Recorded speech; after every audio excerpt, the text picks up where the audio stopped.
You're listening to That Teacher podcast, hosted by me, Alyssa McDonald. I'm that teacher who decided enough was enough and started an online business to fund my own 2-year maternity leave from my teaching job.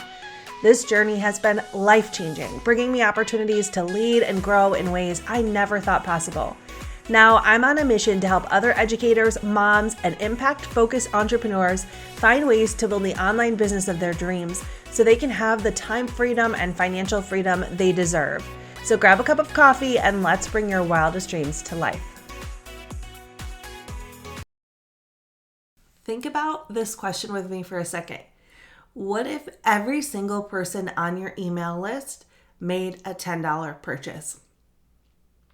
Let that one sit for a minute. Even if you have a small email list, that's a really big opportunity sitting right in front of you. And so many entrepreneurs spin their wheels thinking about how they can get on social media and how do I make more products or all of these other things. How do I run Facebook ads when you have a gold mine sitting right in front of you on that email list?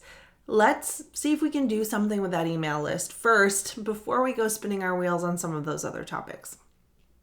The first thing to think about is your email list growing? Because I'm going to be talking in this podcast today about how to nurture that email list, and that's really cool if your email list is growing. But if it's stagnant, if it's been kind of stuck at a certain number for a while, I want you to go through this checklist also to make sure that you're really pulling new people in at the same time that you're nurturing the people who are on your list. Everyone who's on your list at some point was very interested in what you talk about or getting the problem solved that you solve. So let's figure out, how did they get there? What was the main thing that drew them in? And then how can we help them decide which purchase to make? All right, if your email list is not growing, I want you to first, this is the easiest one, lowest hanging fruit. Make sure that you are posting about your lead magnet on social media every single week. It's okay if the people on your list have seen the lead magnet before. It's okay. And it's okay if you post the same post every single week to promote your lead magnet.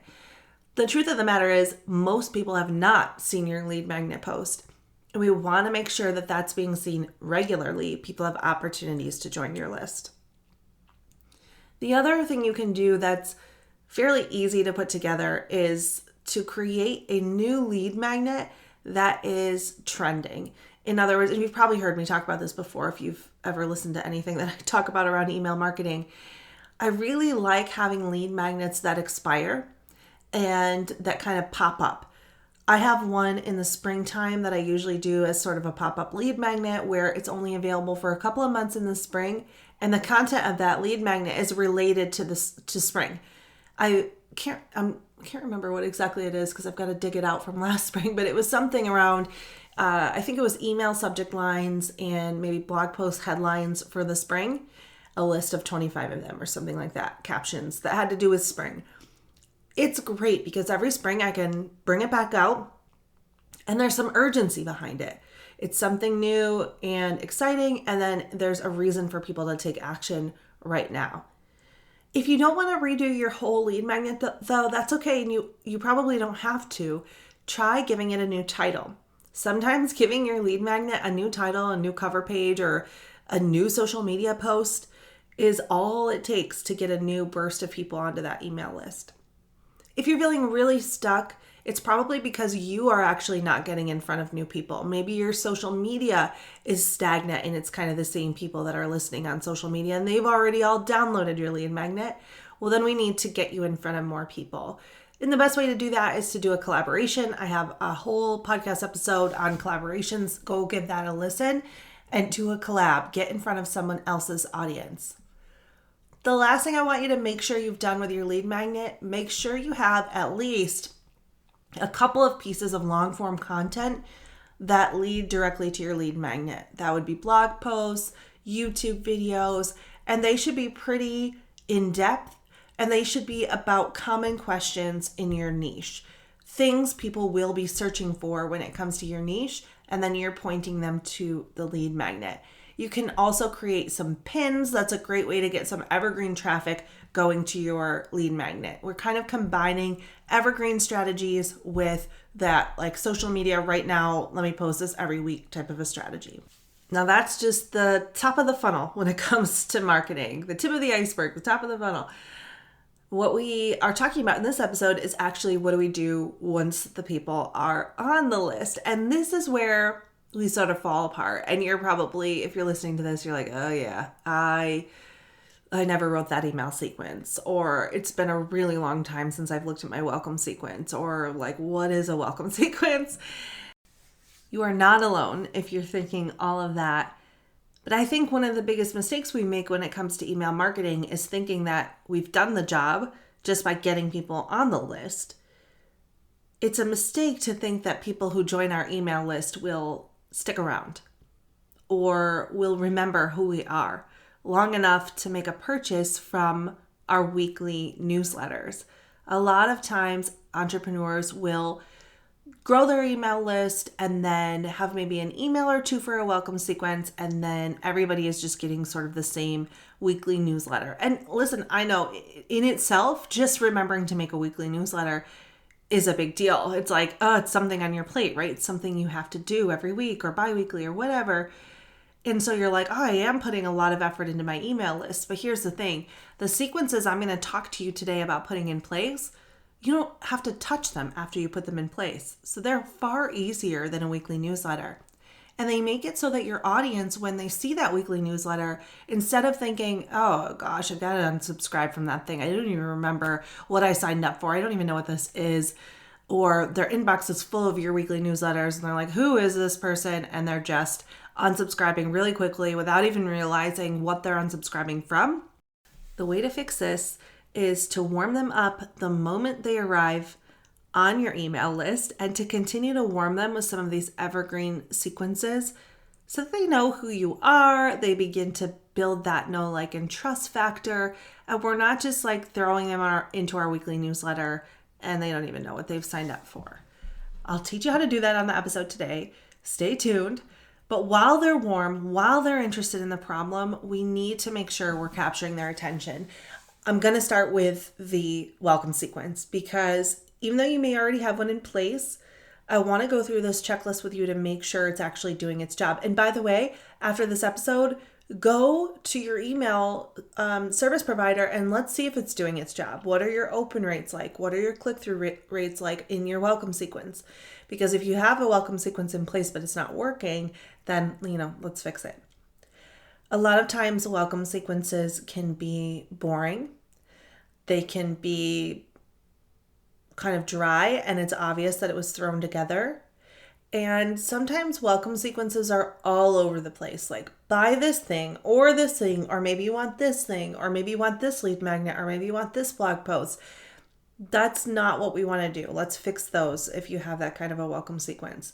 We want to get a welcome sequence in place that does a couple of things.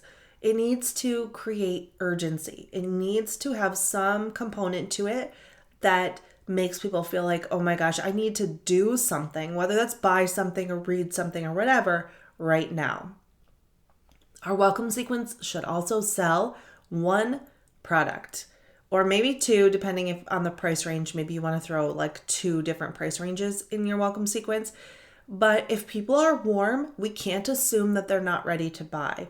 A lot of welcome sequences I look at when I do welcome sequence makeovers is that they are not even selling anything in the welcome sequence. And that's a missed opportunity. Somebody said, yes, I want your solution. They might be willing to take out their wallet at that point. So let's not deny them that opportunity, right? And then the third thing that's a little bit harder, but that definitely needs to be done with your welcome sequence is it needs to build community around your topic. Remember, in all the marketing you do, you are really facilitating community. It should not be, I'm talking and my people are asking me questions and it's this back and forth between me and my people. No, your job with your marketing is to create a discussion around your topic whereby you are facilitating that conversation. That's a very different thing, but it's a better way to do your marketing. I think the best way to accomplish all three of those things is with an onboarding, or like a welcome, I shouldn't call it onboarding, a welcome sequence that is actually a challenge. A challenge sequence is really easy to put together. It is perfect because it builds that urgency, it builds community, and it just feels really cool to accomplish. If you've just joined somebody's email list, it feels like you actually took an action thanks to that person. And let me tell you what, if somebody joins your email list and they do your quick email challenge, then when your weekly newsletter rolls around, they're going to open it because they've already built that know, like, and trust factor with you. They know who you are, they're paying attention, and they're going to open that email. Challenge is perfect for this. For a challenge to work, you need a couple of things. You need a container for the challenge, and this is like regardless of whether it's on your email list or it's something you're doing somewhere else, but you need a container. You need a time limit, you need support and accountability, and it needs to be a little bit fun. There needs to be an element of fun to it. So let me give you an example of a challenge you could do in a welcome sequence. I actually had someone I was working with who did this. We built this challenge together. It was a 3-day teacher desk cleaning challenge. I don't remember exactly how it went, but I'll make up some of the details here. Let's say in email 1 on day 1, the teachers had to get rid of 15 things from their desk in order to do this desk cleaning challenge. Maybe it was like garbage or stuff they wanted to give away. And then on day 1 of that challenge, maybe the call to action was to share a picture of the pile of stuff they gave away. Now think about how even that day 1 email would hit on some of those elements. First of all, the container is we're going to be doing this challenge together, and you're going to be receiving an email every day with a task to complete with this challenge. So we've got a container. We've got a time limit. It's a 3-day challenge, even though it's running on Evergreen. So the 3 days could be whenever they get the sequence. That's okay. There's still a time limit. I'm going to talk in a minute about the support and accountability piece, but just sharing a picture of your pile of stuff, that right there provides support and accountability, and it's kind of fun to share, right? And so you can have them share in a community if you have a free community, like a Facebook community, or you could just have them post a picture to social and tag you. But having that sharing element is really important. Let's say day 2 of that challenge was to take every single piece of paper off your desk, decide if you want to toss, keep, or maybe you want to digitize some of your papers. And then maybe you're going to share a picture of before and after. And then day 3 would be to take all of the remaining stuff out of your drawers, make a toss, keep, or give away pile, and then maybe categorize and put it back and share your final picture. Simple, super simple steps, like almost can't miss doing them sort of simple steps. We don't want to make it complicated at all. We want it to feel good. We want to give them some momentum. We want them to feel like they got something done quickly and easily. So keep it ridiculously simple. If you're thinking, if a challenge is popping up in your mind right now and you're like, oh, I'm going to have them do this and this and this, take just the first step and try breaking that down. Could you make that the challenge?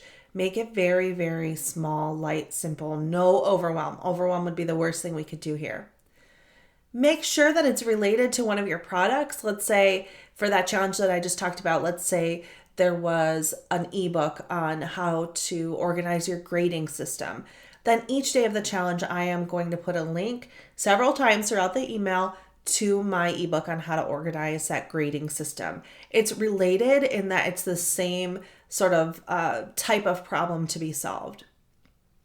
And then make sure that in every email, you're giving them that opportunity to see what you have to buy and to connect with you and to connect with your community. And that's it.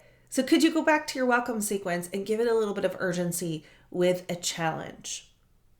Let's talk about another email sequence beyond the welcome sequence, because the welcome sequence is not the only sequence we want to put into place. And don't panic. You can take an hour or 2 and put one of these sequences into place in the next couple of weeks. But another sequence I think is a really great one to have is a re-engagement sequence. This one would go out to anyone on your email list who's starting to fade away. Maybe they're not opening your weekly emails anymore. and you're wanting a way to get them re-engaged, to get them to remember who you are and what this is all about, what value can be provided by being on your email list. So you can send this to people who have not opened an email in a while, or you can set it up to send like 2 to 3 weeks after they've joined your email list, just to like get them excited again. I'd keep this one a little bit shorter, maybe 2 to 3 emails. And again, we want them to do something here. Maybe there is some blog post you want them to read, or a podcast you want them to listen to, or a masterclass you want them to go to. But this particular engagement sequence should break down that thing for them. Let me give you an example. I have a masterclass related to Teacher Hustle University. When you go into the masterclass, you get a special invitation into Teacher Hustle University, even if it's not open at that time. So maybe my re-engagement sequence is I want them to watch that masterclass, but I don't just want to write them 2 to 3 emails telling them to watch the masterclass, right? That's not really re-engagement. That's just selling them something. What I want to do instead is take the content of that masterclass and break it down over 2 to 3 emails. I can also say another way you can get more information on this is to watch the masterclass. But see the slight difference there? This is not a sales sequence. This is not me trying to get them to the masterclass. It's me taking information that I know already leads to a product and breaking it down in the email. Put the value in the email and get them to do something. And maybe there's a bonus. So maybe for this re-engagement sequence, I take my masterclass, I break it down into 3 parts in 3 different emails, and then I give them a bonus download if they go watch the masterclass that week and they email back and say, I just watched the masterclass. They get a special bonus, or maybe I attach the bonus to the masterclass somehow. And then as much as you can in this email sequence, it's important to personalize it. And this goes for your welcome sequence as well. Think about how many times you joined an email list and then kind of forgot who the person was or why you joined. It happens to me all the time. We want to make sure that we have pictures of yourself in these emails. And I don't mean curated pictures of yourself, like from your photo shoot. I mean a picture of yourself on your walk last week, or let's go back to the teacher desk thing for a while. Maybe it's a selfie of you with your clean teacher desk. Something so that they can visualize who you really are. And then they can attach that visual in their mind to the value in your email. That subtlety is so important. So let's sprinkle in some pictures of yourself. Make sure you have mock-ups of your products or mock-ups of whatever it is you want them to do. In that masterclass, I have an actual image of the video that they're going to be watching. People need to be able to see what they're getting themselves into. And then let's sprinkle in testimonials, reviews, case studies. I think we forget how powerful it is to let our email subscribers know that other people have done this before and have been successful with this solution. Sprinkle those in. If anything, after you listen to this episode, sprinkle those couple of things into your email sequences, your pictures, your mock-ups, and your testimonials and case studies. The next sequence I want to talk to you about is an onboarding sequence. This is a little harder if you sell digital products because they're often smaller in size, and so you wouldn't want an onboarding sequence for everyone. But if you have a larger product like a course or a membership or even like a workshop or anything that is a bit larger in size, or like a product line or a bundle, we really want to be sending an onboarding sequence. And this is going to be a longer sequence, usually like 5 to 7 days, or you could do it over the span of 2 weeks with 5 to 7 emails. Like, it's pretty long. And the idea here is to get them engaged directly after a purchase. Another mistake that we often make is thinking that once somebody buys something, the transaction is done. And if you're a really good business owner, an ethical business owner, you know that's not the case. We want them to be successful with the product for so many reasons. It's, of course, first of all, like just ethically, we want them to get value out of their purchase. We don't want them to purchase and then forget they ever bought it. But also when they're successful, they're more likely to leave a testimonial or have a case study and all of that good stuff. We want people to have success with our product. The 5 to 7 email onboarding sequence makes sure that people, number one, remember what they purchased. How many times have you purchased something, especially if it was a lower price, you literally forgot that you bought it and you never logged in? Having them never download the thing or never log in would be like the worst, right? It'd be like you selling them something at the store and they forgot it at the counter. We want to make sure they remember that it's there. We want to celebrate them for actually and validate them for actually making the purchase and making the commitment to solve this problem. We want to make sure they have the support they need. So are they getting connected with you? Are they connected with the community? Do they know where to access their resources? And it's great if this sequence can be really personalized, keeping your emails short, simple, feeling like you're talking directly to your reader. This should not feel like a templated newsletter. It doesn't need to be fancy HTML. It should just look like you reached out personally to see how they were doing with their purchase. Because if you could, you would, right? If only 2 people were purchasing your product, you probably would personally outreach to them and make sure that they were getting what they needed out of that solution. But assuming you have more people purchasing, but let's still make it feel personal. So turn off those like graphics for this email and just keep it plain text. Maybe you even record like a little introductory video, like a 2-minute video that you say, hey, I recorded this just for you. And maybe you have some specific prompts you want them to reply to these emails with, really just wanting to show them the way. Another great thing you can do in this sequence is include a case study, because there's nothing more motivating and helpful to help them getting started than seeing that someone else was successful when they started. Onboarding sequence should do all of that. The last sequence I'm going to talk about today is the downsell sequence. I'm talking about this one because I think it's a missed opportunity. I work with people who are launching something. So they go through the whole launch process, let's say for their mini course. They have a webinar, they do a couple collaborations. Now their email list is, way bigger than it was when we started the launch. That's a really great thing about launching. They go to sell their product. They do this whole 5 to 7 day email sequence to sell their product. And then only a percentage of people on the email list buy during the launch. And they leave. Everybody who didn't buy just gets thrown back into that weekly newsletter. That's a missed opportunity, because not everybody is going to buy, especially if they just joined your email list for the launch, like they just registered for your webinar. They don't really know you that well. Maybe they weren't ready for that particular purchase. Maybe it was like the price was a little bit too high for them to commit right now, and they need another way to get started with you that isn't as big of a commitment. It is a huge missed opportunity to not reach out to those people and to just throw them back into your weekly newsletter cycle. After your launch, we want to look at who was opening and clicking through those emails but did not buy. This sequence is not going to be blasted out to everybody on your email list. It's only for people who were kind of looking at your launch and seeing what was going on, but ultimately decided not to buy for whatever reason. We're going to give them another way to get started with you that's less of a price commitment or less of a time commitment. Let's say it was a live cohort of your course. It was going to be $297, and they looked at your launch emails, but they didn't end up joining that cohort.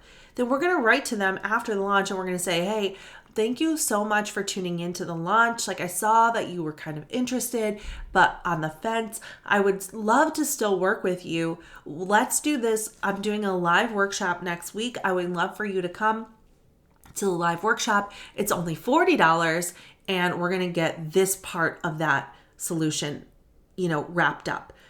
This is giving them a shorter container, a smaller price point, and a way to still work directly with you that's going to warm them up for the next cohort and also keep them on your email list. Please make sure you have a downsell sequence in place. To go through those sequences again, let's make sure we have an action-focused welcome sequence, a great re-engagement sequence for people who are fading away, an onboarding sequence for people who buy, and a downsell sequence for people who didn't buy. Those 4 sequences You're going to put them in place, you're going to leave them in place, and they're going to do a lot of the heavy lifting for you so that when you do your weekly newsletters, that they're actually more effective. And when you start to grow your email list, it's more effective. And putting these sequences into place is just the beginning of what you can do to warm this email list. So take a couple hours this week and experiment with a sequence. But before I let you go, I have to say one other thing. None of this work matters at all if you don't check back. Okay? So if you put a new welcome sequence into place, it literally doesn't matter that you did all that work unless you check back. We need to iterate on it.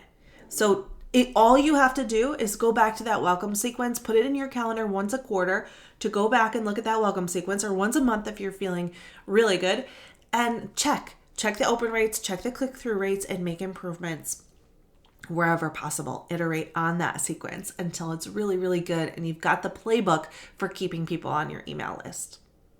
I have a couple of Q&As that people asked on my Instagram page about email marketing. I want to go through those before I wrap up this episode. Okay, the first question is, do you still recommend one email sequence for your lead magnet and then send everyone through the same welcome sequence? This is what I typically recommend, is that if you have multiple lead magnets, the first email is connected to the particular lead magnet, because obviously they have to have an opportunity to download that lead magnet. The first email is probably going to be specific to that lead magnet. And then you can throw everybody into sort of the general welcome sequence. That way you're not having to create a different welcome sequence for each lead magnet. It's just easier, right? I do still stand by that, especially if you put this challenge sequence together. Then you can have one email for each lead magnet that is related to that lead magnet and put everybody into the challenge. I'm going to add a big however here. However, if your lead magnets are on very different topics, so this is the case for me, right? I have a lead magnet about email marketing, and then I have a lead magnet that's about general business development, and then I have a lead magnet that is about creating a course. Those are very different things. So I can't put everybody into the same welcome sequence. I need 3 different welcome sequences for 3 different lead magnets, but they also lead to 3 different products. So I actually have a mini sort of sales sequence in place for my welcome sequence for each one of those, but they all lead to a higher price product. There's a bit of a difference there, right? You'll have to ask yourself, which one am I? Am I the one that has a lot of people come into my email list and they all kind of need the same thing? Or do I have totally different things that I talk about that have totally different products and totally different set of things people need to understand before they're ready to buy? Okay, the next question is, do you change the copy in your marketing emails every time you launch, or do you keep them the same? This is talking about an actual live email sequence, not an evergreen sequence, when you're doing a live launch, your sales emails. This would also pertain to those of you who do sales emails, like for a Teachers Pay Teachers sale, like some sort of promotional period. Do you change the copy? The answer is no. No. And I see so many people who try to rewrite their email sequence every time they have a sale or every time they have a launch. That's a mistake. Here's why. It's an experiment. It's an experiment that we're iterating on. So if you toss the whole thing out the window every time you launch and you rewrite it, you're starting back at the beginning of the experiment. What we're trying to do is create a playbook for what works. And that goes for every part of your launch. If you have sales emails in your promotional period that work, that actually convert people, keep them. Don't change a darn thing. If it works, don't change it. It doesn't matter that people have seen these emails before. They will not remember. And if they do, then they'll just delete them. Like, it's not a big deal. If they've seen the email sequence before and they still haven't purchased and then they unsubscribe, that's a win for you. It's one less contact you have to pay for, and they probably weren't going to buy anyway. We're going to send the same sequence. What we're going to do is experiment with something each time we use that sequence. Maybe we change a couple of subject lines and we watch and we see what happens. Or we change one email that wasn't doing really well. We try to replace that with another email. Try to improve something each time you put that sequence out, but do not change it. This is why I have the launch toolkit available. I made a toolkit for your launch where you basically input all the different pieces of your launch, from your social content to your emails, your webinar, every single piece of your launch gets inputted into this dashboard. And you keep it, and then you watch the items in that dashboard, how they perform, and you iterate on a different one each time until the day when you open that launch dashboard and nothing has to be changed. You have the playbook for success. That's what we're trying to get at here. Okay, next question. I overthink email. How many links is too many? How long is too long? Okay, if you're on my email list, you already know that I'm a long email person. I have to make myself keep them short, but there's no such thing as too many links when we're talking about amount of links in an email. There's definitely such thing as too many links when we're talking about having different links throughout your email. I like to have one single link I'm promoting in each email, one single call to action. When you start sending people all over the place, that's when they get confused and they get frozen and they don't take any action at all. I know for those of you who have lower priced products, you're like, well, but they could need this, or they might need this, or they might need that. In that case, possibly just give them sort of like a choose your own adventure menu where you're explaining why you might choose one over the other. So instead of let's say you have 3 different like smaller price products that you want to promote throughout your email, and you think possibly like it's going to be something different for each person. First, go through the triage of like, could I send out 2 different emails?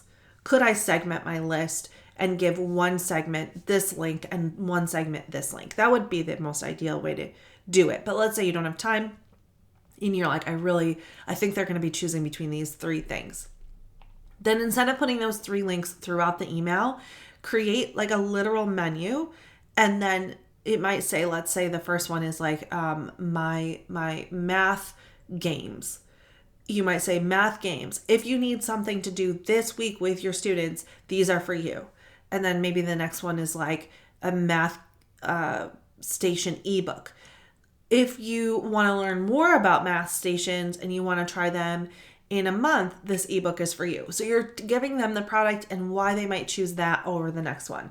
I don't think that's the most ideal way. The most ideal way is to just have one call to action, but I'm trying to give you an alternative if you have multiples. Another thing is that make sure you have an email signature that has sort of that menu of different products that they might want to buy if they just joined your email list. Because again, we can't assume that someone does not have their wallet out and ready to pay for a solution. So we want to make sure they can see the couple of different ways that they can get that solution in every email. So in the body of the email, one call to action, and then you can put a menu in your email signature. If you're on my email list, you've seen this at the bottom of every email. I have like the top 4 products that somebody may want to buy if they want to get started with me. Not like a bunch of high ticket offers. The main ways to get started. And again, remember for me, it's like they're very different. Email marketing, course creation. So I've got 3 different ways to get started with me. That's in every email. And then the main email has that main call to action. And then the second part of this question is, how long is too long? I think that's a matter of style. Some people like to write really short emails. Some people like to write long emails. It depends on your preference, your audience's preference. But one thing that I would say is make sure it's predictable. Make sure they know when they open your email whether they should expect a long email or a short email. Make sure that you're providing value so that they can predict when they open an email from you that they're going to get something inside that email that's actually valuable. Or maybe they're going to get a funny story or a personal picture. Have something that you do in every email. It's funny, we watch Bluey, big Bluey fans over here, and I didn't realize until like a couple weeks ago that in every Bluey episode there is a hidden long dog and a hidden tennis ball. And we have rewatched every Bluey episode now looking for those 2 items. Not that we weren't going to rewatch them anyway, but that's what I mean by predictable. It's like, there's something in every email that your audience can expect, that they know if they open the email that they're definitely going to get that thing. That can be really powerful way to keep people on your list and keep them paying attention. Oh my gosh. Okay. If you're feeling overwhelmed, please pick one sequence to improve and improve it. Send me a message over on Instagram, Alyssa A. McDonald. If you're stuck and you're not sure what to do, we can work through it. And make sure you are subscribed to the Monday Mixtapes so that you can get an example of what my email newsletters and my email sequences, not that they're perfect, but you can get some examples of what those look like. I'll see you in the next episode. Thanks for listening to That Teacher Podcast. I have a lot of resources for you in the show notes. Make sure you subscribe to my Monday Mixtapes and tune in here to the podcast to learn more business and marketing strategy to help grow your business to the business of your dreams so that you can have the financial wiggle room you've been hoping for. Looking forward to supporting you in your journey.